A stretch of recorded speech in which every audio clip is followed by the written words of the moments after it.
Hello नमस्कार दोस्तों, आप सभी कैसे हो। आई होप आप सभी लोग अच्छे होंगे और आप सभी लोग अपनी तैयारी बहुत ही अच्छे तरीके से कर रहे होंगे। तो क्वेश्चन नंबर फर्स्ट है। देखिए क्वेश्चन नंबर फर्स्ट तो है ही। उससे पहले आप सभी लोगों को बता दूं कि आज की वीडियो में आप सभी लोग ये क्वेश्चन सीखोगे बहुत ही सरल तरीके से। और ये क्वेश्चन ऐसे क्वेश्चन है जो आप सभी के बोर्ड एग्जाम में यही क्वेश्चन आने वाले हैं। तो दोस्तों चलिए, पहला क्वेश्चन है, choose the correct option of the answer this following question. कह रहा है आप इसमें से सही आंसर को चुनिए जो क्वेश्चन दिए गए हैं। क्वेश्चन नंबर फर्स्ट है, the well test before they reached. कह रहा the well before they reached, तो इसका करेक्ट आंसर क्या होगा? रिंग होगा या हेड रंग होगा? तो इसका करेक्ट जो आंसर है दोस्तों वो आपका ऑप्शन नंबर बी है, हेड रंग होगा। अगला क्वेश्चन है, देखिए दोस्तों क्वेश्चन नंबर 2 है, ही स्लिप्ड ए ग्रीन ट्री। कह रहा ही स्लिप्ड ए ग्रीन ट्री। अब यहाँ पे अंडर लगेगा या विटिंग लिखेगा, तो इसका जो करेक्ट आंसर होगा वो ऑप्शन नंबर ए होगा, अंडर होगा। यानी ही slipped under a green tree, मतलब उसने हरे पेड़ से क्या हुआ, वो स्लिप गया। अब समझिएगा, क्वेश्चन नंबर थर्ड है, rearrange the following word cluster to make a meaningful sentence and choose the right arrangement. कह रहा है जो ये आपका क्वेश्चन दिया गया है इसे आप क्या करना, अरेंज करना है, और इसको अरेंज करके सही क्वेश्चन आंसर इसका कौन सा होगा वो आप सभी लोगों को बताना होगा। तो इसका ऑप्शन क्या है समझिए, लिखा है love my to share twice brother his. समझिए, कोशिश करिए, क्या लिखा है, my twice love share is brother, ये नहीं होगा। आपका ऑप्शन नंबर बी है, क्या है, my brother loves to share his twice. इसका क्या मतलब है, मेरा भाई जो है वो क्या कर रहा है, ट्वाइस को शेयर कर देता है अपने, मतलब मेरा भाई प्रेम से खिलौनों को शेयर कर देता है, एक दूसरे में क्या कर देता है, वितरण कर देता है। अगला क्वेश्चन है, which of the following words is miss spelled. कह रहा है इसमें से सही वर्ड कौन सा है और कौन सा गलत है। यानी मिस स्पेल्ड मतलब गलत स्पेलिंग का कौन सा है, एक्सेप्ट या एक्सकेप्ट। तो ये तो हमारा सही है, बट हमारा गलत कौन सा है, बी, मतलब ये है ऑप्शन सही है बट ये जो लिखा है ये गलत है। ये एक्सेप्ट तो सही लिखा है ना, मिस स्पेल्ड कह रहा है, यानी गलत मीनिंग कौन है, तो ये एक्सेप्ट ये गलत लिखा हुआ है। अगला क्वेश्चन नंबर 5 है, क्या है, fill in the gap with a suitable preposition. कह रहा है ये जो ब्लैंक स्थान दिया गया है इसमें क्या भरा जाएगा। तो we are proud our of culture, मुझे अपनी संस्कृति पर क्या है, गर्व होना चाहिए। तो यहाँ पे इन आएगा या ऑफ आएगा, तो यहाँ पे ऑफ आएगा। ठीक दोस्तों, अगला क्वेश्चन है, Lencho wrote a letter to God asking, sorry दोस्तों, Lencho wrote a letter to God asking for a pieces. कह रहा लेंचो जो है उसने एक पत्र लिखा था, उसमें उसने कितने पैसे की मांग की थी, आस्किंग मतलब कितने पैसों की मांग की थी, तो 100 या 50, तो 100 पैसे की मांग की थी लेंचो ने जो एक पत्र लिखा था। अगला क्वेश्चन है, आप लोग देखिएगा, वेरी इंपॉर्टेंट दोस्तों वीडियो ये होने वाली है, आप लोग शेयर करिए और अपने एक फ्रेंड को जरूर शेयर करिएगा। Read the given extract and choose the correct option to answer this question following it. कह रहा है ये जो पैरा दिया गया है इसे आप पढ़िए और नीचे आपके 2 क्वेश्चन दिए गए हैं उससे इन्हें देखकर हल करिए। ध्यान से समझिएगा, लिखा है some say to world will end in fire, some say in ice, from what I love lusted of desire I hold with those who favour fire. तो ये दोस्तों क्वेश्चन दिया गया था, इसमें आपको ये क्वेश्चन तभी आप हल कर पाओगे जब आप लोगों ने इस पैरे को हिंदी में बहुत अच्छे तरीके से समझा होगा। तो इसका क्वेश्चन फर्स्ट है, who is the poet of the poem fire and ice. कह रहा है कि जो ये पोएम है इसके लेखक कौन है, जिस चैप्टर का नाम है फायर एंड आइस, मतलब गर्म और बर्फ, यानी आग और बर्फ, यही तो है चैप्टर ना। तो इसके जो है लेखक हैं वो कौन है, पोएट पूछ रहा है ना, तो कौन होंगे, तो इसके रॉबर्ट फ्रॉस्ट हैं या लिस्टली हैं। तो इसका ऑप्शन नंबर ए सही है, रॉबर्ट फ्रॉस्ट हैं। अगला क्वेश्चन है, what does the poet compare fire with, यानी फायर को किससे कंपेयर किया गया है, स्टेल्स लेडी से या ग्लव्स से? तो इसका करेक्ट आंसर आपका है कि सेल्फिश लेडी। तो दोस्तों आई होप आप लोगों को वीडियो अच्छी लगी होगी। अगर जो वीडियो अच्छी लगी है तो आप नेक्स्ट लास्ट वीडियो देखिएगा, अभी आप सभी लोगों को और क्वेश्चन कराए जाएंगे। Choose the correct option to answer the following.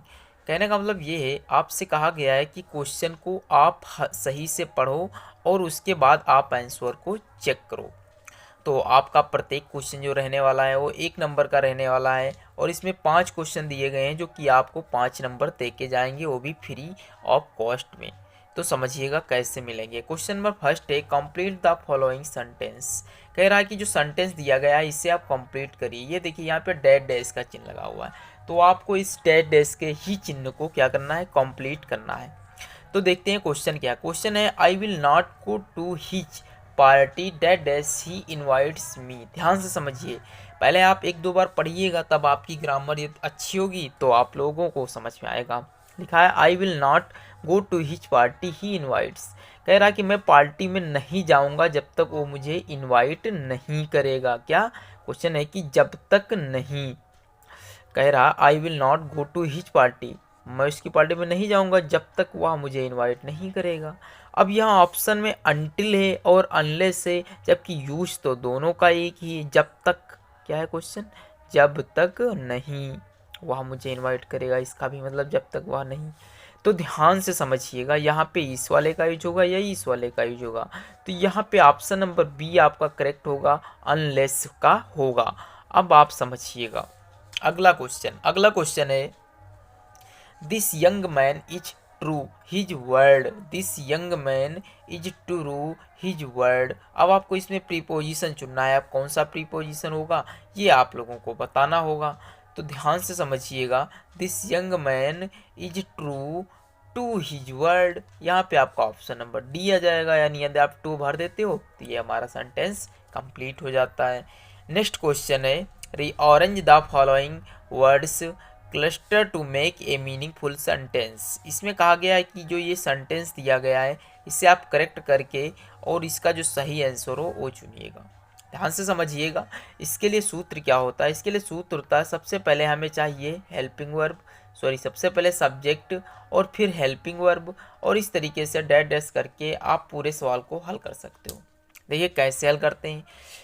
आपका ऑप्शन नंबर फर्स्ट है, देखिए हेल्पिंग वर्ब, यानी सबसे पहले क्या आनी चाहिए, हेल्पिंग वर्ब आनी चाहिए। तो ध्यान से समझते हैं, तो यहाँ पे इट है हमारी हेल्पिंग वर्ब, क्या है, ईट। तो अगर जो ईट हमारा शुरुआत में होगा तो ये हमारा ऑप्शन सही होगा। तो option number B is the correct answer. तो आपका करेक्ट आंसर कितना है, बी वाला। अगला क्वेश्चन है he spend a lot of money on purchasing costly clothes. कह रहा identify the word spent. Spent माने क्या होता है, स्पेंट मतलब होता है खरीदना। क्या होता है, स्पेंट मतलब खरीदना होता है। कह रहा है ये कि ही स्पेंड ए लॉट मनी मतलब हाई पैसों से, मतलब परचेज किया कॉस्टली क्लोथ्स मतलब बहुत ही महंगे उसने कपड़े खरीदे हैं। तो इसमें ये क्या है, नाउन है या वर्ब है। तो देखिए दोस्तों, स्पेंड जो होता है यानी खर्च करना, ये क्या होता है, वर्ब होती है। क्या होती है, वर्ब होती है। तो दोस्तों आई होप आप सभी को इंग्लिश का पेपर भी समझ में आ रहा होगा। ये वो क्वेश्चन है दोस्तों जो आप सभी के बोर्ड एग्जाम में तो देखने को मिलेंगे। क्वेश्चन नंबर 5 है which of following words is misspelled. मतलब कह रहा है इसमें से कौन सी स्पेलिंग है जो गलत लिखी हुई है, यानी मिसप्रिंट है। तो प्रेयर की स्पेलिंग क्या गलत है, PRAYER, एकदम सही है। अगला है ग्रामर। भाई कुछ तो लोचा है, ग्रामर में ई नहीं आता है, ग्रामर में ए आता है। तो इसकी जो करेक्ट डेफिनेशन होगी यानी मीनिंग होगी वो GRAMMAR होती है। क्या होती है, ग्रामर होती है, ना कि ग्रामर होती है।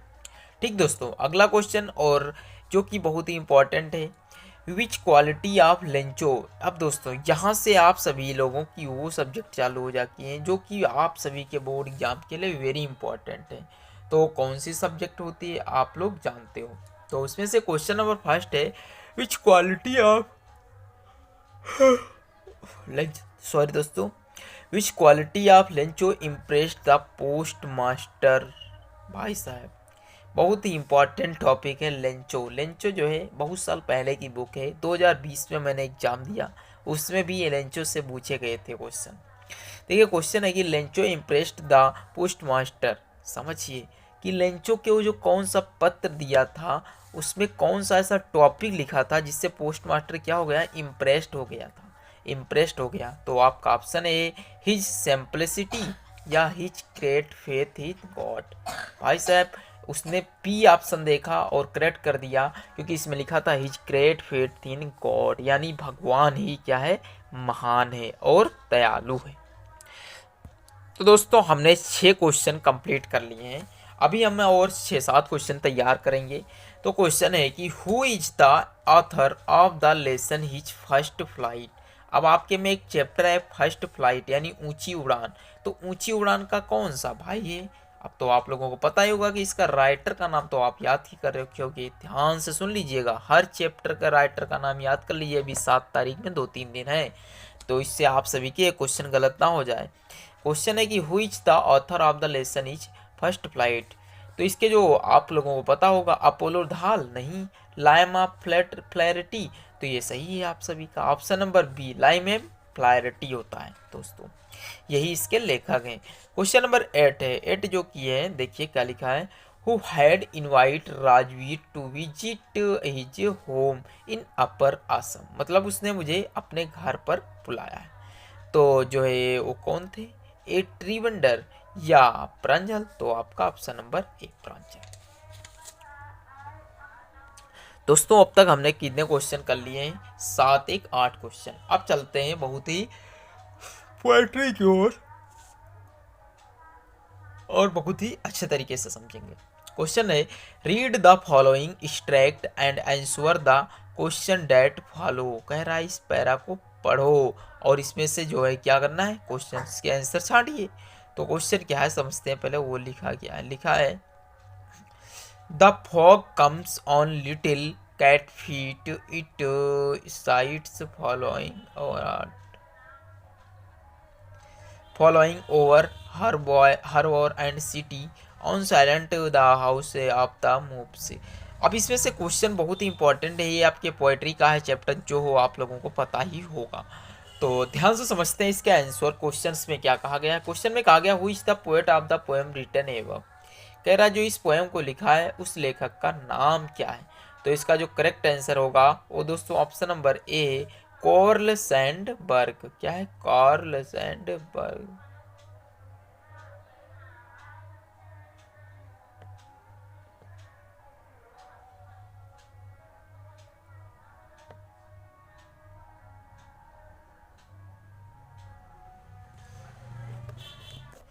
दोस्तों कुछ वीडियो गड़बड़ हो गई बीच में, उसके लिए आई एम सॉरी। क्वेश्चन है who is the poet of the poem written above. कह रहा है जो आप लोगों ने पोएम पढ़ा है इसके कौन लेखक है। तो आप लोगों ने इसकी समरी ध्यान से पढ़ी होगी तो आप बता दोगे कौन है। तो इसका करेक्ट आंसर है कार्ल सैंडबर्ग। अगला क्वेश्चन है द फॉग कम्स। भाई साहब कोहरा कैसे आता है, लाउडली क्या शोर मचाते हुए आता है, साइलेंटली या एकदम धीमे आता है। तो इसका करेक्ट आंसर बी होगा, यानी साइलेंटली आता है वो, ना तो लाउडली आता है ना ही कैसे भी आता है।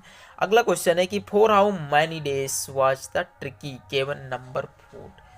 कह रहा है कि जो एक ट्रिकी नाम का व्यक्ति था उसे कितने दिनों तक खाना नहीं दिया गया था। अब आप लोगों ने ये सब इसकी पढ़ी होगी इसीलिए तो आता होगा इसका आंसर। तो इसका आंसर है 2 डैश या 4 डैश। तो आप सभी का ऑप्शन नंबर 1 2 डैश होगा। क्या होगा, 2 डैश होगा। अगला क्वेश्चन how old was Hari Singh when he meet Emil. कह रहा how was the Harishankar when he meet he will 15 year या 17 ईयर। तो इसका करेक्ट आंसर है 50। इसका करेक्ट आंसर कितना है 15, यानी 15 ईयर्स होगा। अगला क्वेश्चन है कि 13 what was the evidence against the Horace that got him outsides his fingerprints, यानी उसे किस कारण से गिरफ्तार किया गया था, उसके पास कौन से एविडेंस मिले थे। तो हिज फिंगरप्रिंट्स। तो दोस्तों आई होप आप सभी लोगों को ये क्वेश्चन समझ में आए होंगे। चलिए मिलते हैं अगली वीडियो पे, तब तक के लिए जय हिंद जय भारत।